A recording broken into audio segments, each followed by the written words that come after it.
utwika inzu nta nduru ukabona umuntu aricaye inzu yarayishumitse yicayeho ku ruhande ntabwo ari gutabaza ntabwo ari kugira gute uwo nguwo uzamureke hari igihe agaciro k'iryo vu warimo aratwika ashaka kuzagenda akarigurisha nyine akabona agaciro karuta iyo nzu bityo rero nimba ubona umuntu arimo arakora ibintu wowe ushaka kubona yuko wenda bitarimo n'agaciro cyane ariko ntigeze complaininga ntigeze atera ikibazo ashimishijwe n'ibyo arimo we mureke umujinya udasanzwe n'ibisazi n'ibivandimwe tu umuntu nyine urakara cyane ufite anger issues uriya nyine buriya babura gato yangwa bumusazi burya urumva cyangwa se n'ubundi nindi type ya madness umuntu aba afite kubera yuko iyo warakaye ukora ibintu bidasanzwe ni hahandi ujya wumva ngo umuntu yishe undi nawe ariyahura umuntu ararakaye amenye televiziyo amenye telefone cyangwa se arayitwitse nyine umujinya udasanzwe akenshi nyine haba harimo n'ibisazi ni byiza ko umuntu yirinda umujinya cyangwa se kurakara cyane ubwenge n'ubukerebutsi kurusha abandi ni ku mutima ntabwo ari ku minwa kugenda wirirwa uvuga yuko nguze ubwenge cyane ugize gute ntabwo icyo ngicyo ari cyo cy'ingenzi uri kumva ahubwo iyo utangiye kuvuga cyane hari rimwe na rimwe n'abantu bashobora kubona n'intege nke zawe ngo umuhanga yaravuze ngo umunsi mwiza wo gutera igiti yari mu myaka 20 ishize undi munsi n'uyu munsi uriho ni ukuvuga ngo gerageza kubera urabiza akamaro k'ibiti n'ibindi nk'ibyo ngibyo umunsi mwiza wo gutera icyo giti rero hari mu myaka 20 yashize niba utarabigezeho uyu munsi ntugucike gerageza wubake ejo hawe hazaza kubera yuko nyine uko uzaba umeze mu busaza bizaba bigaragaza uko witwaye mu butoya bwawe gerageza Kigali News Channel. Stay connected, stay entertained, and stay inspired with Kigali News Channel. Bantu bacu ba Kigali News Channel rero dukomeje kubashimira ubukuryo mukomeje kudushyigikira nta gihe kinini turamarana na amezi ariko biratwereka ko tuzagera hakomeye kubera mwebwe. Hano rero nitwa Mr Journalist nk'ibisanzwe tugeze mu gice cya kabiri cy'umutumirwa twari turi kumwe ni motari wanyu ugiye ku mbuga nkoranyambaga wakandikamo yuwa motari uhita umubona kuri YouTube, kuri Instagram, kuri TikTok no kuri X arabatakaraho mu kanya kari imbere. Uyu nguyu rero ni umumotari mu buzima busanzwe ariko anakoresha imbuga nkoranyambaga mu buryo bwo kumenyekanisha igihugu cyacu cy'u Rwanda. Abikora umva atitangira itama. Igice cya kabiri rero tugezemo ni cya TikTok. Motari rero ubushize hashize nk'icyumweru ndakeka. WhatsApp yawe cyangwa se imbuga nkoranyambaga zawe nzikurikira buri mwanya. Nagiye kubona mbona kuri WhatsApp ushyizeho stati zirimo amagambo y'ikinyarwanda cya kindi gikakaye. Gikakaye. Ariyo ya minsi bambajije bakambaza kuko abantu benshi nago bari bazi ko njya posting ibintu birimo ikinyarwanda n'iki barambaje se wabaye iki ninde wakurakaje ngira ngo mbibutse n'ikinyarwanda tugomba gukunda ikinyarwanda cyacu. Uzi ko ngiye naketse ko hari umuntu wari uri gucyurira. No now ntibishoboka. Nari ndimo ndapostinga bimwe na postinze ni African proverbs nyine nkagerageza kubyandika mu kinyarwanda kandi ikindi kiganiro tugiranye mu kanya wanadushishikarije gukunda ururimi rwacu. Ururimi rwacu tugomba guterwa ishema narwo. Sasa rero kugira ngo twiyute muri TikTok ndabanza ngusomera akantu ka mbere unatangeho ubusobanuro bwawe. Karagira kati utwika inzu nta nduru ujye umureka abazi ibyarimo hari ubwo burya igiciro cy'iryo vu gisumbya agaciro iyo nzu. Ivu n'inzu bijemo biki? No kuvuga ngo hari igihe ushaka kubona nk'abantu ukabona nk'umuntu arimo arakora ikintu wowe ushaka kubona ko giciriritse cyangwa se ari kibi kandi mu by'ukuri waza agaciro kacyo. Nyine nk'aba bandi bashaka no kugusuzugura mu kazi bakagira gute bakavuga bati uyu muntu arimo arakora ibi ngibi koko yabuze ibindi akora. So utwika inzu nta nduru ukabona umuntu aricaye inzu yarayishumitse yicayeho ku ruhande ntabwo ari gutabaza ntabwo ari kugira gute uwo nguwo uzamureke hari igihe agaciro k'iryo vu warimo aratwika ashaka kuzagenda akarigurisha nyine akabona agaciro karuta iyo nzu. Bityo rero nimba ubona umuntu arimo arakora ibintu wowe ushaka kubona yuko wenda bitarimo n'agaciro cyane ariko ntigeze complaininga ntigeze atera ikibazo ashimishijwe n'ibyo arimo we mureke hari igihe aza agaciro k'ibyo ngibyo arimo arakora nyine. Mwabyiyumviye no comment. Turacyakomeje. Indi nteruro iragira iti ntuzarongore cyangwa ngo urongorwe n'uwaryamanye na mwene wanyu cyangwa uwuzi.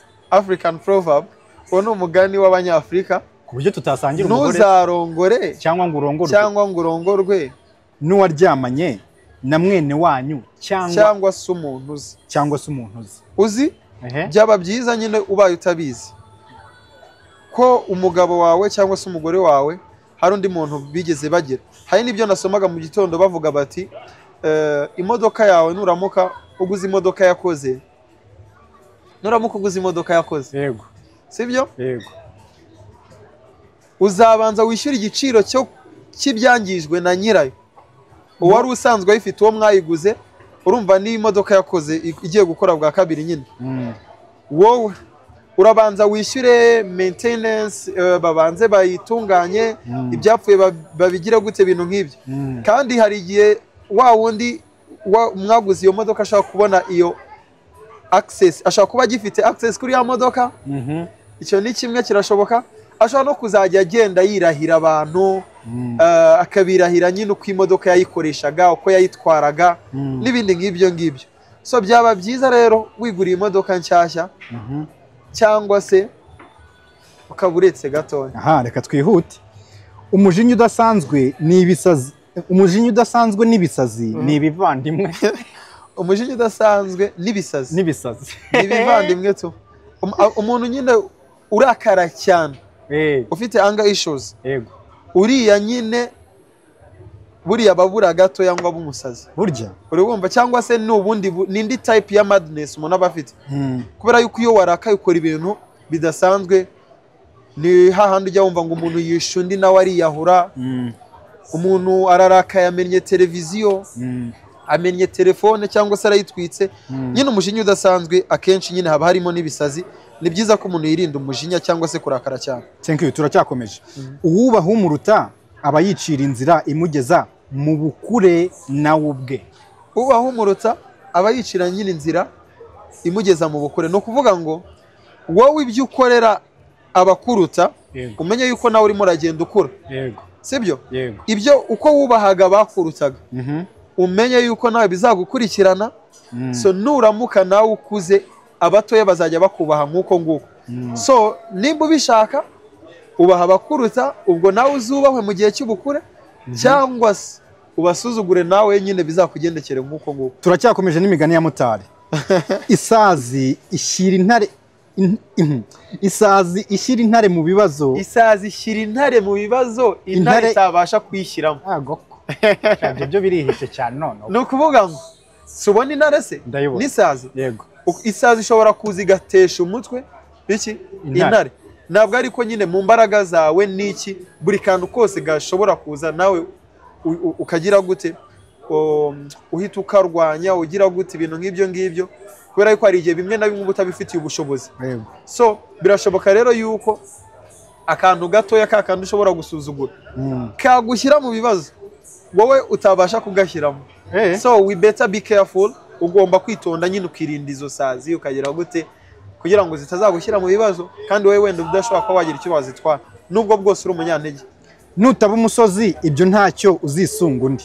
Nutaba umusozi ibyo ntacyo uzisunga undi. Hari igihe uba udafite ubushobozi runaka n'urugero, hari igihe uba utabashije kuba wagira ibyo wigezaho runaka, ariko hari abandi babishoboye. We rise by lifting each other. Wowe nyine nimba utabashije kuba wagira icyo wigezaho, isunge byibuze wagira gute, wagira icyo agufasha. Ni ukuvuga ngo wenda imvura irimo iragwa nta mutaka ufite, ariko hari umuntu ubona ufite umutaka ashobora kugufasha akakugamisha n'ibindi nk'ibyo ngibyo. Ntabwo ari buri gihe tuba dufite ubushobozi bwa buri kintu, ariko hari ababa babufite. So ni ngombwa kubisunga nyine kugira ngo bagufashe muri ibyo utakwishoboye. Imigani ya Mutari iracyahari. Iyo ari umwana wereka ukwezi, burya nta kindi yibonera kitari urutoki no kumwereka. Yego, hari igihe umuntu nyine aba adasobanukiye nk'ibintu runaka, atabasha kubona uburemere bwabyo, ku buryo ushaka kumwereka ikintu runaka ukambwira ati hari ibibazo, we ntarebe ibyo bibazo bihari wenda biri mu gihe kizaza cyangwa se imbere, cyangwa se n'ibindi atabasha kubona, wakirebera urwo rutoki nyine agakomeza akakwirebera ntamenye ibyo urimo uramubwira. Ushaka koga abizi neza ko amazi atayashyuhije, uwo ntakwiye no gutinya cyangwa ngo yitotombere imbeho. urabizi ko amazi utayashyuhije, yego, urabizi yuko utakoze, urabizi neza yuko ikintu runaka utagiharaniye. Icyo ngicyo uri kubona kubera iki uri kukitotombera cyangwa ngo ukinubire. Niba uzi yuko utaharaniye kugera kuri success, nta kintu urimo urakora ko wenda kuri ibyo bibazo wenda tuvuge ngo uri nk'umukene, nta nubwo ujye ugerageza ngo ujye kugera gushaka akazi ariko uri kwitotombera ubukene, kandi ufite amaboko, ufite imbaraga, ufite iki, wijya kwitotombera ayo mazi kuko akonje kandi utigeze unayashyushya. Wegerageza nyine byibuze uyashyire no ku zuba, uzavuga uti nubwo akonje ariko nawe nagerageje kuyashyira ku zuba. Try, fail, but never fail to try. Okay. Iyo igikoresho cyawe ari try and fail, yego, but never fail to try. Yego, yego. I think babivuga uko. Iyo igikoresho cyawe ari inyundo nsa, ibibazo byose ni nk'imisumari uzabisha. Iyo igikoresho cyawe ari inyundo nsa, ibibazo byose ni ku misumari uzabishakiraho. No kuvuga ngo niba ufite ubushobozi bw'iki kintu n'urugero, aho uzashakira nyine ibisubizo cyangwa se ibibazo ni muri iyo sanse to. Yego. Kugira amaguru abiri ntibivuga kurira ibiti bibiri icyarimwe. No munyarwanda yaravuze ngo iyo umuntu atandaraje habiri ngo nimba nyerera nimba bigenda gutse. Nimba iyo utandaraje nimba ari habiri uratanyuka, ibintu nk'ibi. Ntabwo kuba ufite amaguru abiri bisobanuye kuririra ibiti bibiri icyarimwe. Cyangwa se ubwo babihuje na byandi bavuga ngo imirimo ibiri ni impyisi. Yego. Ni muri iyo sanse n'ubundi. Nyine ntabwo ari kuba wenda ufite ubushobozi runaka wibonamo ubundi burenze ubwo wowe ufite. Yego. Gerageza kugendera mu murongo w'ubushobozi bwawe. Nushaka gukora ibirenze ubushobozi bwawe, hari igihe rimwe na rimwe nyine bitagenda neza. Ujye ukora kandi ugire neza, amagambo abigarukaho nabisobanura ayo uyirinde, uyabumbabumbe, ugende yajugunye iyo kure mu mugezi ushoka. Ni ibyo ngibyo wanditse. No kuvuga ngo wowe gira neza, yego, but nube ukora iyo neza ngo ugambire ko abantu bakwishimira, bagira ikintu bazaguha in return, kubera yuko iyo binabaye ibyo ngibyo ukakora ibyiza kubera ibyo, niyo badakoze nk'ibyo ngibyo urarakara. So no kuvuga ngo rero amagambo nk'ayo ngaya dushimagiza cyane agira gute, ni nayo twangiriza roho n'imitima, ugatangira ukajya wibonamo kuri igitangaza. Wegira neza, noneho ibyo bigushimagiza n'iki ujye ubyirinda, yani ubyirinda ubigendere kure. Yes, kubera yuko byagutera uburwayi bw'umutima wawe. Ubwenge n'ubukerebutsi kurusha abandi ibyo bigira ku mutima si kuminwa. Ubwenge n'ubukerebutsi kurusha abandi ni ku mutima, ntabwo ari ku minwa. Kugenda wirirwa uvuga yuko nguze ubwenge cyane ugize gute, ntabwo icyo ngicyo ari cyo cy'ingenzi. Uri kumva, ahubwo iyo utangiye kuvuga cyane hari rimwe na rimwe n'abantu bashobora kubona n'intege nke zawe. We nimba ufite ubwenge gerageza gukora cyane kuruta kuvuga. Ntabwo kuba ufite iruta kora ndebe, yego, iruta vuga numve. Vuga numve irutwa na kora ndebe. Nuko ngo gukambakamba no gukururuka kunda k'ubutaka ntibibuza bato nyamara gukura ngo bahagarare bemye, abari nuko bagenda bemye mu bukuri. No kuvuga ngo buri kintu cyose kigira step. Yego. Nk'urubyiruko n'urugero akenshi tuba dushaka guhita dutera imbere cyane. Yego. Umubosi wa mbere muri Afrika yaravuze ngo ibi ngibi byose nagezeho, yitwa Aliko Dangote muri Nigeria. Yego. Yaravuze ngo ibi ngibi byose nabigeze, ibi mubona ndi umukire wa mbere muri Afrika, ariko ni ibintu nubatse mu myaka irenga 30. Ariko urubyiruko rw'iki gihe ushaka kubikora kubigeraho mu isaha imwe cyangwa se mu ijoro rimwe. Ibyo kandi ntabwo bishoboka. Ibintu byose ni gake gake. Umwana aravuka agakururuka agakambakamba kugeza kuza akaba umuntu w'umugabo. Gera izo step zose rero wishaka kugira iyo usimbuka gake gake, nirwo rugendo wowe uzagerayo tu. Harya wa undi bavuga ngo ni wuzure ingobyi, biba bishatse kuvuga nta mwana uvuka nyine ngo yuzure ingobyi ako kana. Nta mwana uvuka ngo yuzure ingobyi. Aho uzicara ushashe ni naho aho uzicara ushaje. Aho uzicara ushaje ni naho hazagaragaza neza aho wahagaze mu buto bwawe. Gukora ni kare, kwiteganyiriza ni kare. Yego. Gerageza wubake ahazaza hawe uyu munsi. Ngo umuhanga yaravuze ngo umunsi mwiza wo gutera igiti yari mu myaka 20 ishize, undi munsi n'uyu munsi uriho. No kuvuga ngo gerageza, kubera urabiza akamaro k'ibiti n'ibindi nk'ibyo ngibyo, umunsi mwiza wo gutera icyo giti rero hari mu myaka 20 yashize. Niba utarabigezeho uyu munsi ntugucike, gerageza wubake ejo hawe hazaza, kubera yuko nyine uko uzaba umeze mu busaza bizaba bigaragaza uko witwaye mu butoya bwawe. Gerageza rero uharanire kubaka ibizagusazisha neza. Akabando k'iminsi gacibwa kareka kabikwa iyo kure. Akabando k'iminsi gacibwa kareka kabikwa kure.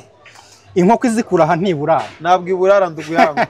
Inkoko izikura aha ntiburara. Umumotari uzi kuroba, uzi gukora, uri kumva ko uzi gukora, ukaba wihiringa ukava mu rugo ukagerageza. Ntabwo waburara, ushobora kugira na dukeya ubona ushyira mu gifu cyawe. Bityo rero wigumaho ngaho gusa gerageza unagira utwo ukora niyo twaba ari duto ushoboye, ariko ntabwo uzicwa n'inzara nk'umuntu wibereye aho ngaho. Inkoko izikura aha ntiburara.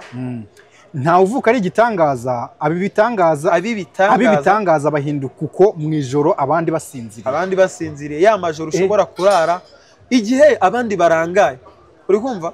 Mu gihe abandi bantu bose barangaye bari mu nyine ubona bari kwenjoyinga n'iki, niko gusinzira nyine, ni kwa gusinzira, gutembera, kugira gute, babandi bazabibitangaza aho ngaho nibwo baba barimo baragira gute, baba bari gukora cyane kugira ngo ibyo bintu babigereho. Abibitangaza bahinduka uko mu ijoro, mu gihe abandi bagize gute, basinziriye, barangaye, bagize gute. Wowe haranira ibyo ngibyo. Abandi mu gihe baryamye, kora cyane, ukomeze uvunike, uzaba igitangaza nyine babandi bari biryamiye cyangwa bari barangaye. Hari n'umuhanzi waririmbye ngo niba ari dutigita bo bakiryamye, ibintu nk'ibyo.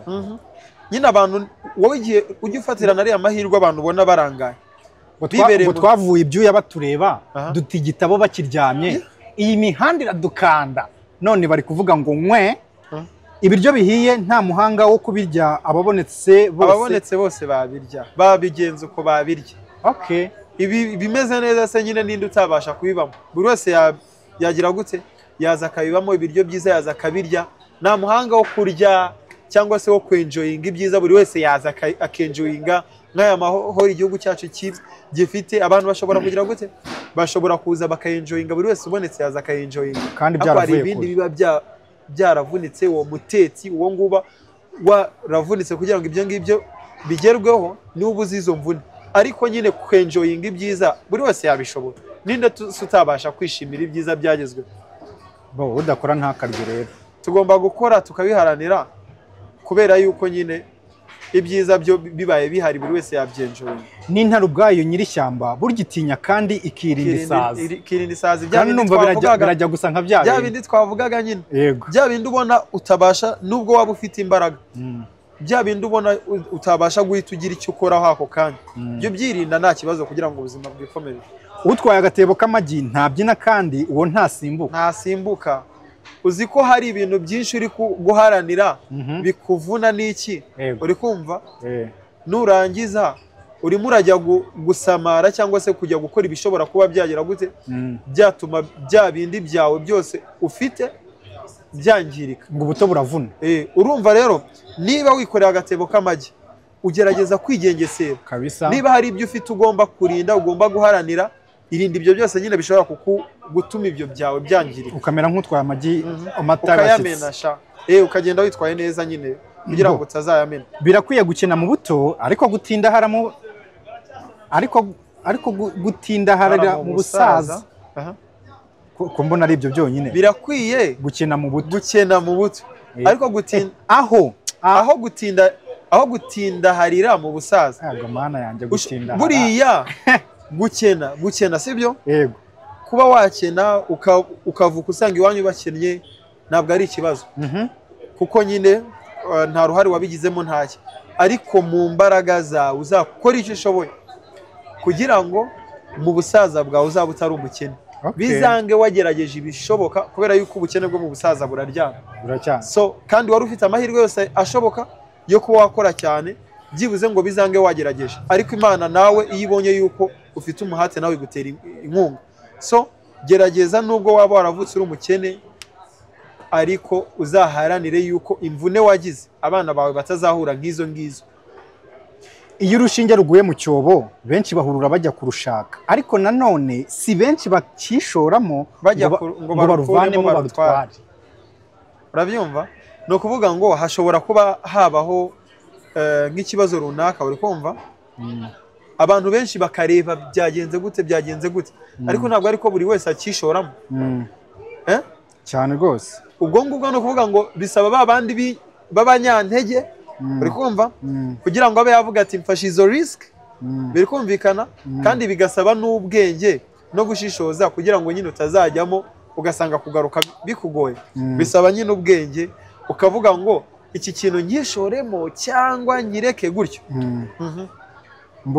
noneho rero imigani yawe ni myinshi cyane ni byinshi nari nashyizeho byinshi ni byinshi kandi urumva nta turi gukorera turashaka kubaha umwanya ndumva twasoreza aha ngaha kuko wowe byanga bikundira umunyamuryango isaha n'isaha twagukenera watubwira sinzi rero niba hari ikintu wari ufite ku mutima wifuza kubwira abadukurikiye cyangwa se n'abakunzi bawe bakoresha za mbuga nkoranyambaga za Yuwa Motari icyo nabwira abantu bose thank you kuri support mukomeza kumpa abantu benshi bagiye bansapotinga basharinga ibyo nkora bamfollowinga bambwira courage komereza aho ngaho nabantu bagaciro kandi nanjye ngerageza gukora byinshi bishoboka no kugaragariza abantu ko twakomeza gutuma when the field turimo irushaho kugenda neza bityo bakomeze banshyigikire bansapotinge ibyiza biri imbere kandi nanjye ndakomeje nizo courage bantera zizatuma ndushaho kubigenza neza ikindi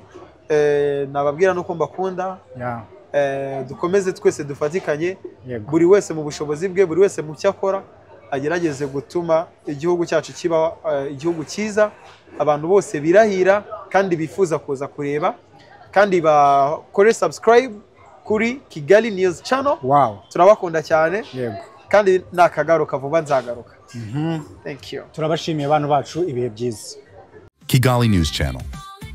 Stay connected, stay entertained, and stay inspired with Kigali News Channel.